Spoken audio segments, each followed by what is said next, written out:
In the early 1980s, Joy Milne noticed something strange about her husband.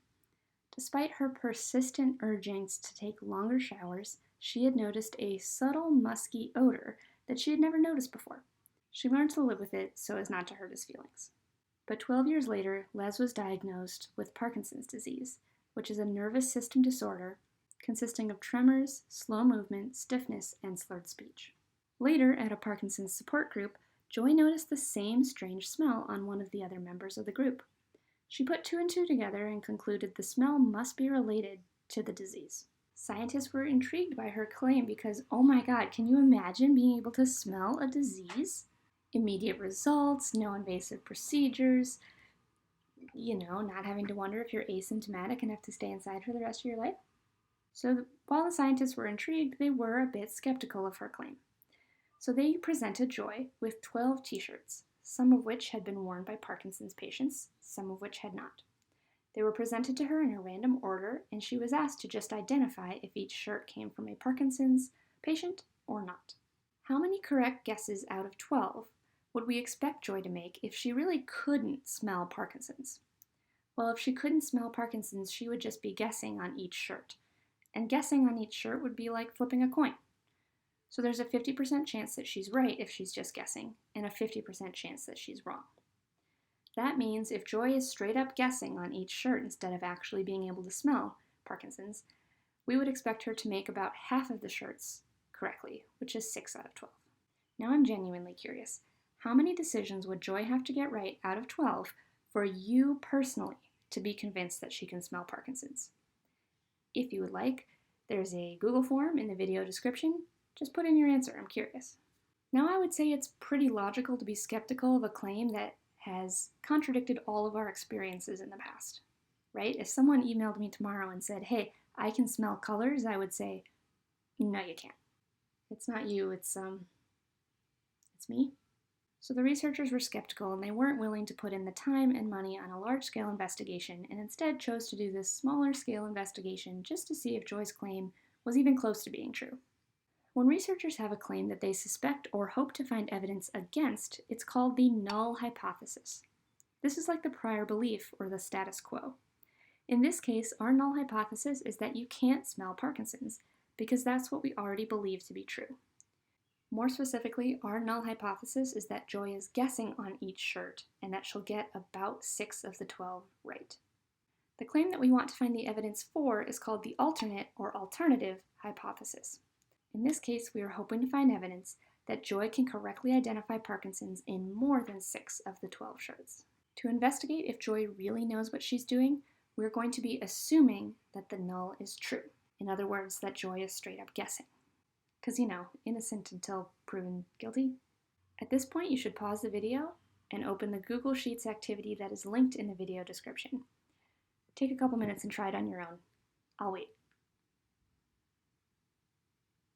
No, really, go do it. It took me a long time to code. I want you to do it. Okay. Welcome back. You ready for the results of the experiment? In the actual experiment, of the 12 shirts Joy was presented, she correctly identified 11 of them. Based on your very small scale Google simulation, how many times did you see 11 or more shirts correctly identified? Just a side note, if you want to get the most out of these videos, I highly recommend that you answer all these seemingly rhetorical questions I'm asking. I'm not going to do the whole Dora Explorer thing where I wait for you to answer. Do you see a normal distribution? Let's check the math. So if you pause and you think, you will learn. Cool? Okay, cool.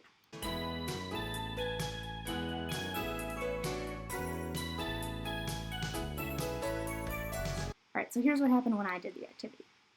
I got 10 shirts right in a single trial, but I never once got 11 or more correct. That means I did as well as Joy exactly 0% of the time. The proportion you just calculated is a crude estimate of a true probability called a p-value, short for probability value. Based on my simulation in 10 trials, if Joy were truly guessing on each shirt, the probability that she would get 11 shirts correct is 0%. Well, so does that mean she knows what she's doing? Well, I don't know, that simulation was only 10 trials. I think we can do a little bit better. In this course, we'll learn how to use technology like this applet to do some large-scale simulations. But for now, don't worry too much about what I'm typing or clicking. Instead, focus on this dot plot, which is basically what you were doing in the Google Sheet, but like 60 times bigger. Based on this much larger simulation, is it likely that Joy would correctly identify 11 shirts just by randomly guessing? No. Holy cow, no. There were only 4 times where there were 11 shirts correctly identified, out of 600, which is less than 1%. Now for me, that's pretty convincing evidence that she couldn't have been guessing. It's so unlikely that she would get 11 right if she had just been guessing on every shirt. But I know that some of you skeptics out there said you wanted to see her get all 12 right, and that was the only way you'd be convinced. It's okay to admit that you're skeptical. So I hear you, you're out there saying, well, what about the one guy? She got one guy wrong. So about that one guy, the one shirt that Joy got wrong was a person she said had Parkinson's, but in reality he did not. 8 months after the study, he called the researchers to tell them he had been diagnosed with Parkinson's. That's right, Joy got 12 out of 12 shirts correctly identified. Now let's look back at that simulation. What was the probability of Joy getting all 12 shirts correctly identified if she was guessing? That's right, 0%. As of the making of this video, scientists are hoping to have some kind of smell test ready in the next 1 to 4 years, which has the potential to radically change people's lives. Earlier and easier diagnosis means more time for interventions and can delay the onset of symptoms. Additionally, scientists have found that the smell can actually tell you whether or not symptoms are being controlled.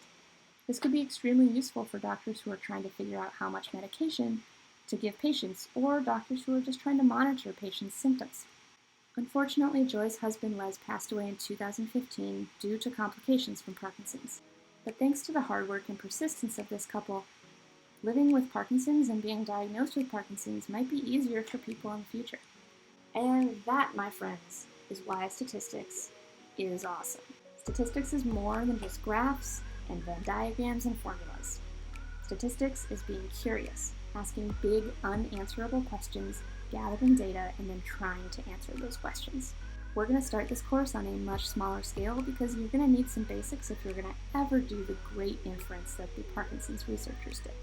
But don't worry, I promise we'll get there. So stay curious and keep asking questions, because we're going to answer them together.